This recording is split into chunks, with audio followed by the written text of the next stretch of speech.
Today I'm going to walk you through how I hosted a successful songwriting night at my church where the right people showed up, ideas were shared, nobody's feelings were hurt, and everyone left excited and empowered. After watching this video, you're going to have a clear game plan for songwriting with your own worship team at your church. My name is Patrick, I'm the NYC worship leader, and this channel exists to encourage, equip, and empower worship leaders in all contexts. So let's get into it. I'm about to host a songwriting event at my church. Now, this is the first time I've done this. Ooh, let me get in some light there. This is the first time I've done this. So I started by inviting some of our worship team and people that I know are already involved with songwriting, our worship leaders, etc.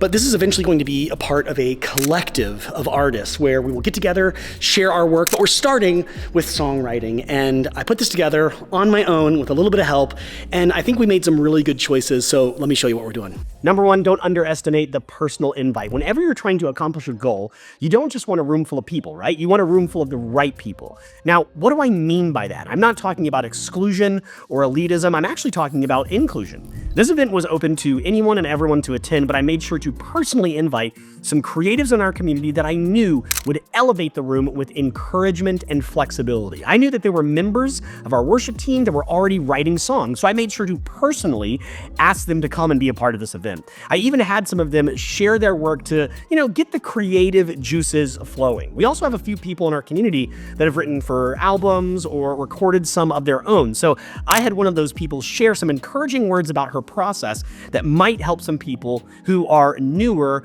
to a space like this. So not only were the people encouraged, but this person that I invited was encouraged because she got to share something she was passionate about that she was working on. It's a win-win for everybody. Now, none of this was a surprise to those involved. Remember, personal invite. I made sure to do the groundwork of communicating what I hope to accomplish at our songwriting event with these people. And I wanted these folks to speak into the night and what I had planned. So I made sure to talk to them about it ahead of time. This made it so that I didn't feel on my own as we began. Nobody was surprised, and there were people that knew the goal of the event, and they were with me in accomplishing those goals before they even walked into the room. The main takeaway here is that so often I have made the mistake of just hoping that the room would fill up at whatever event I am hosting. But I find it way more beneficial to have less of the right people in a room than a room full of just anyone. It makes way more sense to fill the room with the right people, and that doesn't happen often without the personal invite.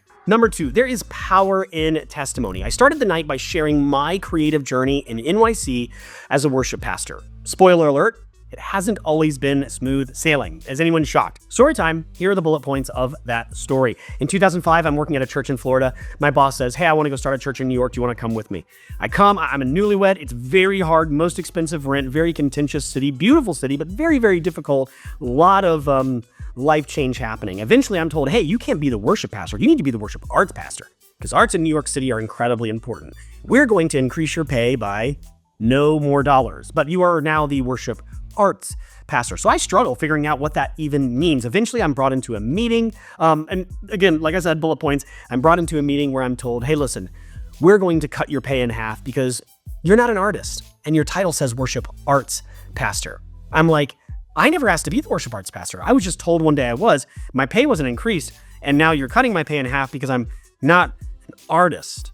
Quote, you are not an artist. And that crushed me. For years and years and years, I literally had conversations where people were like, hey, let's do songwriting, or hey, let's do creativity. And I would look back and say, but I'm not an artist. I was told I'm not an artist. And that affected me. Now, I didn't share all of that to gain pity points with anybody in the room. Creating, and much less sharing your art, can often come with baggage and sometimes some pain, especially in church spaces. So starting from a place where people's stories are honored is important. So I shared my story and said, listen, this is my story. I understand that it's hard to create, and no one in this room is ever going to be told that you're less than just because we don't like your song or your art. As a matter of fact, we're going to encourage you to keep going because I know what it's like to be hurt by words, and I never want to put anybody down. This is a room where you will be uplifted.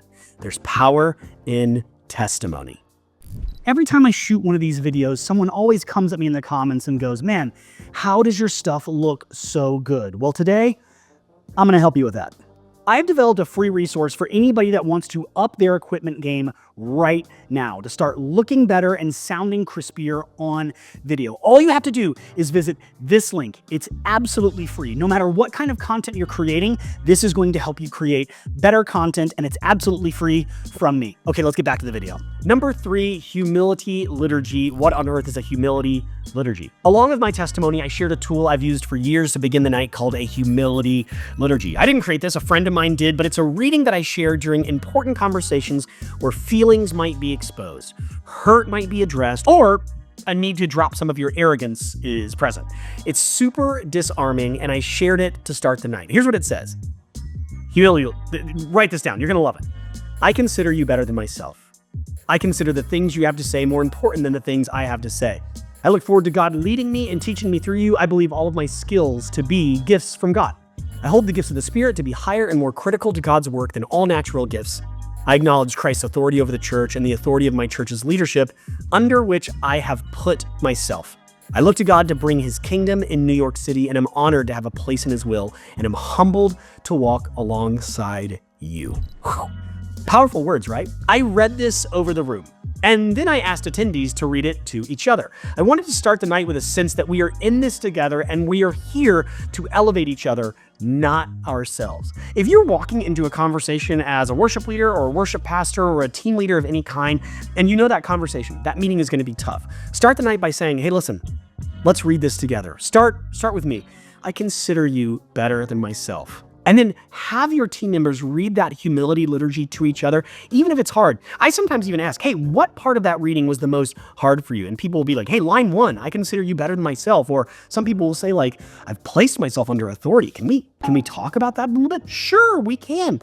It disarms the room and helps put people in the same place where they're seeking to honor one another, not just get their own point across. So, humility liturgy, try it out. Here's the deal. Normally when I do an event like this, and I'm not trying to toot my own horn, I'm just simply saying, people will walk in and say, I didn't think it was going to be this nice. I mean, people are going to walk in expecting to songwrite and share their creativity.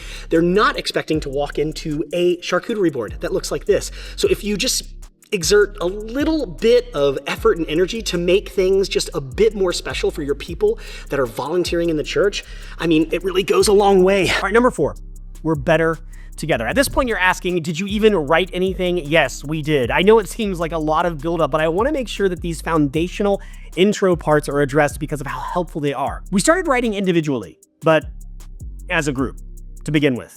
Okay, well, let me explain. We started with a group creative exercise. I put Psalm 23 on the screen and then asked everyone to write a haiku based off that passage. I know it sounds kind of silly, but a haiku is a short, unrhymed poem that originated in Japan. It's traditionally made up of 3 lines with 17 syllables in total. The syllable pattern is 5, 7, 5. This is the one I wrote that night. I read Psalm 23, or I put Psalm 23 on the screen, and as I looked at it, I wrote this down.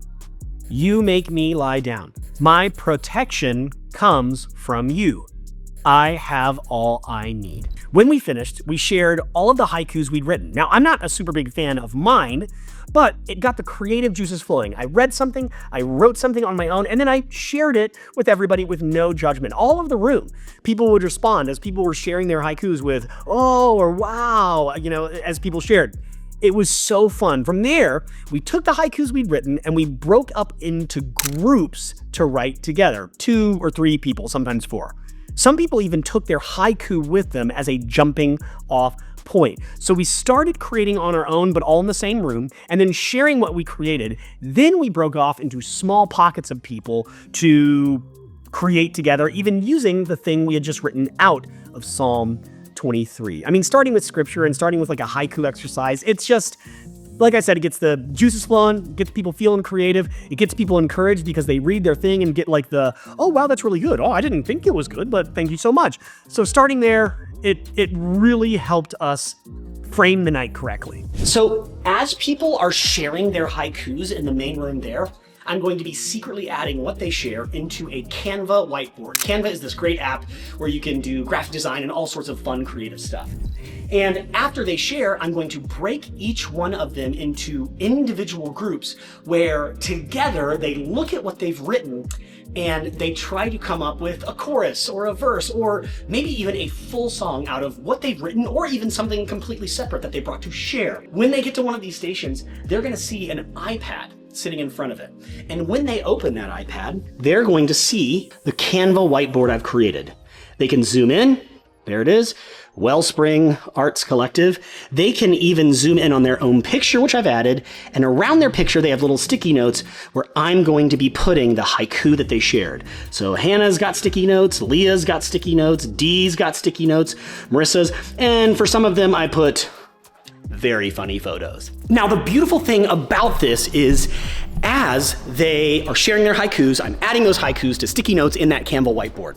And as they open up that whiteboard and add more information to it, they can add stickies, they can add pictures, they can put voice recordings, whatever they want to do, it live updates. And when they come back into the big room here, on the screen, at some point, I am going to switch over to, can you see it behind me? The main whiteboard with all of the stuff they shared. So then, as people come back with their group to the main room, they'll be able to see all of the stuff that they've worked on as a collective. So not only are we working on things individually, not only are we working on things in small groups, but all together, we get to see everything that everyone created. I'm so excited. Oh, and by the way, in those little small groups, they're gonna have instruments like keys, or I'm gonna have my guitar and some other guitars here. This is going to be so fun.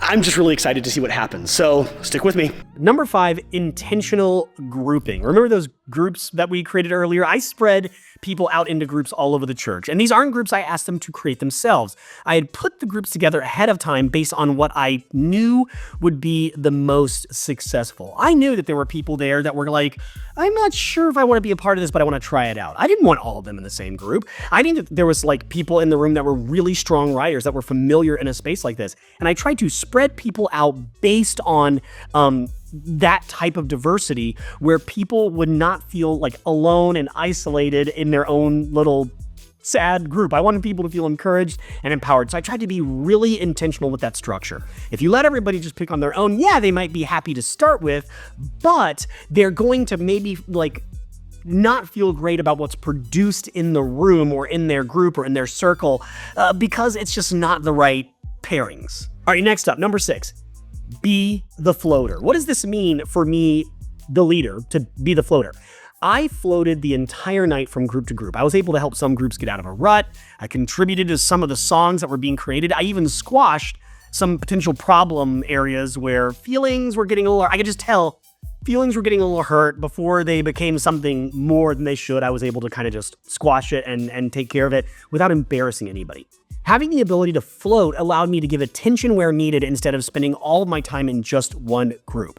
See, if we were all together and just continued to write as 30 or so people, it would just be too hectic. If I spread out into the groups and just put myself in one of them, I wouldn't be able to see what happened all around the space. So this helped me see who was really taking to like the heart of this event and who was struggling with the process. We also were able to kind of like push some things forward because people were like really honoring of each other. I was in some groups where people were like, well, I don't want to step on any toes. But then as I floated in, I would say something like, no, what's your idea? Like, this is okay. We can share all of this. Or as I saw people kind of like dominating their group, I'd say, hey, that's a really good idea, but I'd love to hear from Bob over here about his idea. So floating around helped some of the struggles get addressed, helped some of the, people who were struggling to get off the ground, kind of helped push them forward, and then helped with the group dynamic. And if I was secluded off in my own group, it just wouldn't have happened. Number 7, show your work. It's time to show your work. Once we were done, we all came back together and anyone was welcome to share what they had created. So some came back with full songs and other groups came back with a simple melody or just a written word, and all of it was encouraged. It was so cool to see and hear what was created. And I made it my job to try and document everything really well using shared spaces. And we used 2 shared spaces. One was a Canva whiteboard. As people were sharing, if you open up Canva and create a free account, you can actually create what's called a whiteboard. And on that whiteboard, I had sticky notes and I did some pre-work where I went to people's Facebook pages and just grabbed like a silly photo of them from like 18 million years ago and just put their faces in the little group they were in because I created the groups ahead of time. So I had all the little groups with the little faces and then the sticky notes. And as people were sharing their work, I was adding to those sticky notes like little lines that they had written or melodies they had written or ideas that they had shared. So after the fact, anybody could open up that Canvas sticky note and see the ideas that were created. Now, to take that a step further, we also used Google Drive. Ahead of time, seeing as I knew who was going to attend, I added a folder, a public folder in a Google Drive with everybody's names on it. And anything they created, they would start creating voice notes and typing out Google Docs and adding them to those folders so that after the fact, as a group, anybody could go back and say, I really liked that. Open that folder, grab their lyrics, grab their melody, grab their voice memo, and start working on it with them, whether they were in the room or not, whether it was weeks or months or even just a day later. So showing our work became really, really important, and using free services like Canva and Google Drive made that so easy. At this point, I forget even what number we're on, but last but not least, this is the hardest part. Follow-up. Follow-up is the hardest part. Here's a phrase I found that I think totally encapsulates why follow-up is so hard. If I, as the leader, stop pedaling, the bike falls over. Now, I wanted people to walk away from this event and completely be self-managed, open those folders, drop things in, share ideas, edit, but I realized that if I didn't keep pedaling, that bike would fall over. So if I wanted this to move down the field, if I wanted the ball to go down the field, or whatever analogy you want to use, if I want the bike to keep moving, I had to keep pedaling the event. I had to keep encouraging people. I had to keep opening those folders. I had to be, checking those Google Docs, checking those voice memos and saying, I think there's something here, but if we pair it with this, I think it'll really go to the next level. Things like that. And if you are expecting your team to be self-starters, sometimes you strike gold and they will do it. But a lot of times it requires you as the leader to pedal the bike in order for it to move forward. Follow-up is so hard. If you want to host an event where just creativity is celebrated, that's great. But if you actually want to take that songwriting to the next level where songs are actually created and produced and recorded and worked on, you're going to have to sometimes be pulling it out of people, encouraging, hey, have you checked in here? Have you listened to this? And I'm going to be honest, this isn't one of my favorite things, but it's something we need to do in order to get an event like this done in a successful way. Now, I'm not sure who you are watching this. Maybe you're a worship leader, a worship pastor, part of a worship team, or just someone who wants to write worship songs. And listen, wherever you are on that journey, I just want to say what you do in the worship space is important. We need more worship leaders and worshipers in the church, Levites, who are going to go out there and host the presence of God, and not just do it with what we have currently, but by creating new things. So I want to encourage, I want to equip, and I want to empower you wherever you find yourself in that worship space. But here's the thing, watching this video isn't going to be the only thing that's going to help you further your worship ministry or your songwriting journey. As a matter of fact, you should probably watch this video too. It's going to help you out.